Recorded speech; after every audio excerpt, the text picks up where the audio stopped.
नमस्कार दोस्तों, आप सभी का स्वागत है आज के वीडियो में। देखिए दोस्तों, कोई भी एग्ज़ाम हो और एग्ज़ाम में जीके सिलेबस मेंशन है तो जीके बहुत ही अहम रोल निभाता है आपके एग्ज़ाम को क्लियर करने में। अगर आपका जीके मजबूत है तो आप एग्ज़ाम क्लियर कर सकते हैं। देखिए, अब जीके मजबूत होने का मतलब ये नहीं है कि आपका मैथ और रीजनिंग मजबूत ना हो। आपका मैथ रीजनिंग बहुत अच्छे से मजबूत होगा और आपका जीके मजबूत नहीं है तो आप एग्ज़ाम नहीं निकाल पाएंगे। सभी सब्जेक्ट में इक्विवेलेंट होना बहुत ज़रूरी है। अगर आप रीजनिंग बढ़िया अच्छे से कर पा रहे हैं और मैथ बढ़िया अच्छे से कर पा रहे हैं लेकिन आप जीएस नहीं कर पा रहे हैं तो वही जो जीएस वाले क्वेश्चन हैं वही आपको पीछे कर देंगे। अब आप समझिए, कोई ऐसा बच्चा है जिसको मैथ अच्छे से आती है, रीजनिंग अच्छे से आती है और उसको जीएस भी ठीक ठाक तैयार है और आपको रीजनिंग बहुत बेहतरीन तरीके से आती है और मैथ बेहतरीन तरीके से आती है, लेकिन आपका जीएस कमज़ोर है, तो आप ही बताइए कौन आगे होगा।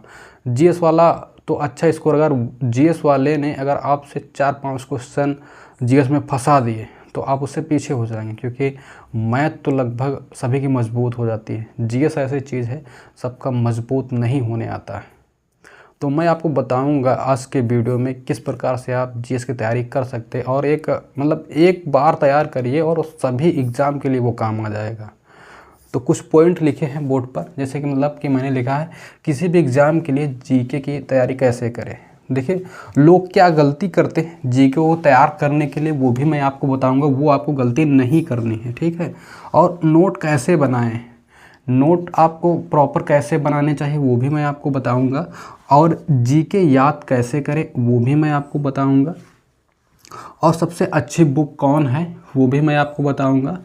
और जीके बहुत बोरिंग लगता है तो आप किस प्रकार से इसको आप अपने अकॉर्डिंग इंटरेस्टिंग बना सकते हैं। सबसे बड़ी प्रॉब्लम यही होती है लोगों को कि जीके बहुत ज़्यादा बोरिंग लगता है, मतलब जीके पढ़ने का मन नहीं करता है। अगर ऐसा आपके साथ हो रहा है तो मैं आपको कुछ तरीके बताऊंगा जो बहुत ही ज़्यादा आपको लाभदायक होंगे, ठीक है, आपके लिए बहुत ही ज़्यादा लाभकारी होंगे।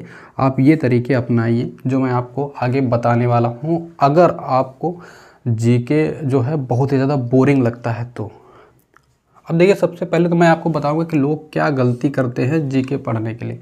देखिए, आप जिस भी एग्ज़ाम की तैयारी कर रहे हैं सबसे पहले तो आप उस एग्ज़ाम का जो है जीके का सिलेबस निकालिए और जीके में जो जो टॉपिक मेंशन है वो आप नोट कर लीजिए, ठीक है।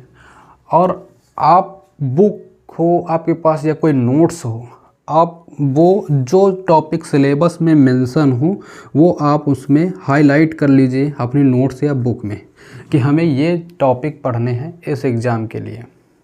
अगर आपने ऐसा कर लिया और आपको कुछ नहीं पढ़ना, बस वही टॉपिक पढ़ने हैं जो आपके सिलेबस में मेंशन है, जो सिलेबस में मेंशन है, अगर वो टॉपिक आप अपने नोट में या फिर अपनी बुक में हाईलाइट कर ले गए और उसके बाद में वही टॉपिक आपको पढ़ने और रिपीटेड टाइम में पढ़ने। ऐसा नहीं कि आपने एक बार, देखिए जीके याद नहीं होता है, जीके याद नहीं होता है।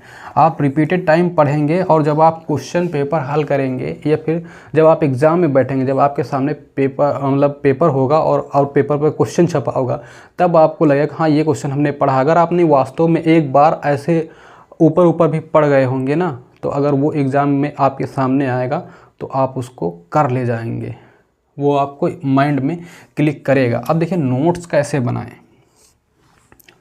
नोट्स बनाने का सबसे बेहतरीन तरीका ये है, देखिए नोट्स जो है आप एक बार बना लीजिए जिसमें हर एक टॉपिक मेंशन हो। मतलब ऐसा नहीं कि आप किसी प्रॉपर एग्ज़ाम के लिए नोट्स ना बनाएं।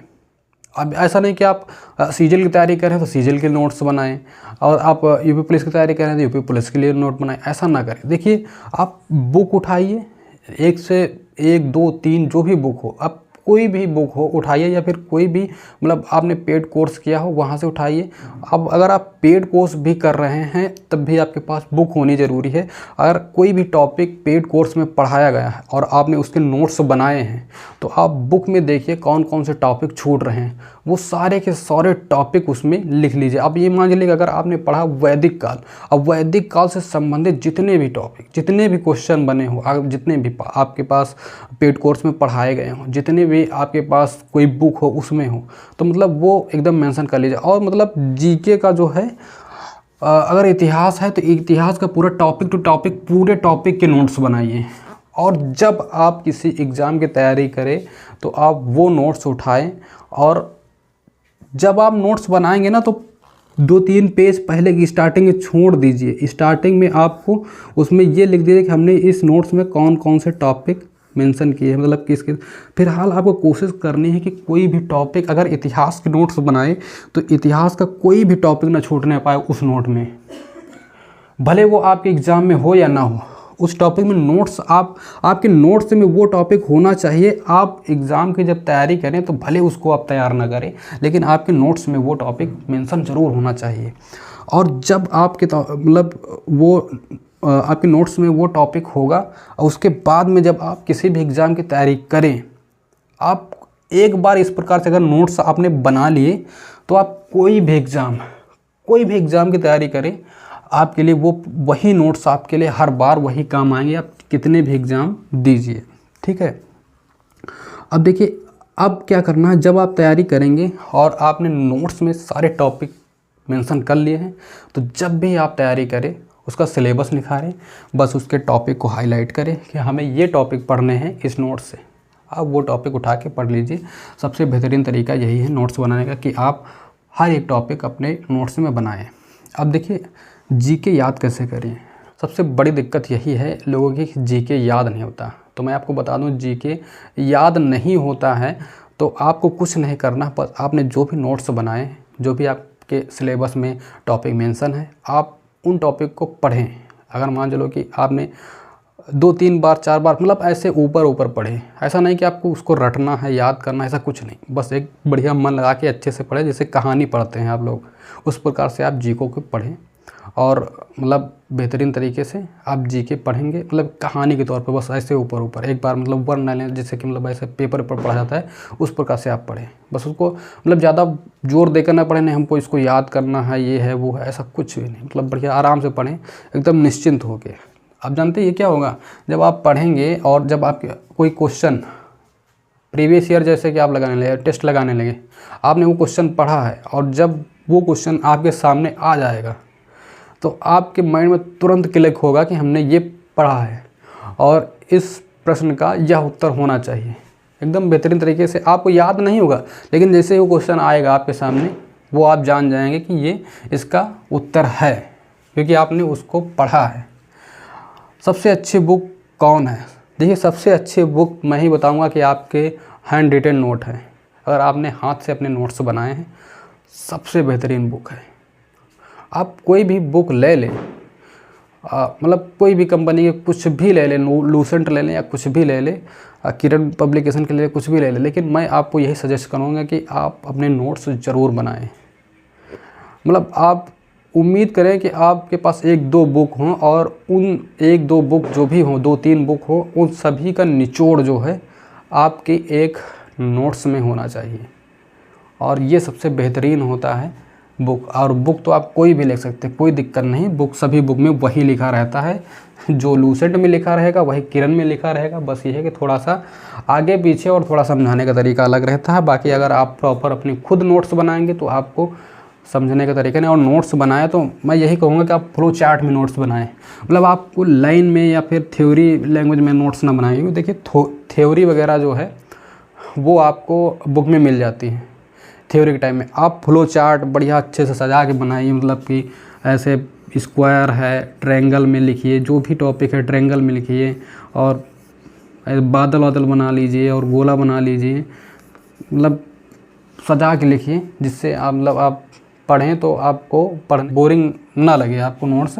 आप देखिए, बहुत सारे लोग ऐसे होते हैं ना कि खुद ही लिखते हैं और जब खुद ही पढ़ते हैं तो बहुत ज़्यादा बोरिंग लगता है। पहले मैं भी ऐसे नोट्स बनाता था, तो मतलब ऐसे ही लिखता, जैसे कि ये लिखा ऐसे ही लिख लेता था। लेकिन अब मैं नोट्स बनाता हूँ तो उसको थोड़ा सा मॉडिफाई करके बनाता हूँ, मतलब कि फ्लो चार्ट में बना दिया, स्क्वायर में लिख दिया, अब स्क्वायर में लिख दिया, नहीं हुआ तो कुछ ऐसे ऐसे बढ़िया चित्र में बना दिया, मतलब थोड़ा सा शॉर्ट।